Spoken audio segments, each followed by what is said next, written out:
Hello বন্ধুরা, বসুন্ধরা হেসেলে সবাইকে স্বাগতম। আমি আজকে কুমড়ো শাকের পাতাগুলা ভাজি করব চালের গুঁড়া দিয়ে। তার জন্য কাঁচা লঙ্কা, রসুন আর চালের গুঁড়া লাগবে আমার থেকে।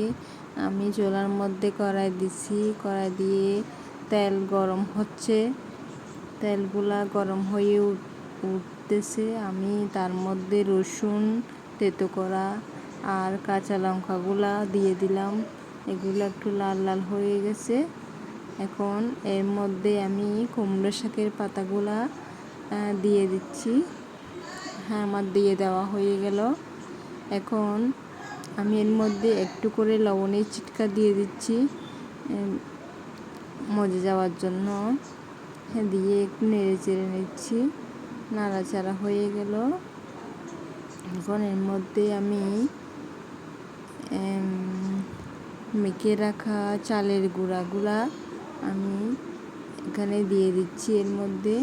এগুলা একটু নরম হয়ে যাবে আর খেতে খুব ভালো লাগবে, খুব সুস্বাদু। আপনারা চাইলে খুব সহজে পাতাগুলো ফেলে না দিয়ে এগুলো এভাবে ভাজি করতে পারেন। ভাজি করলে খুব স্বাদ হয়।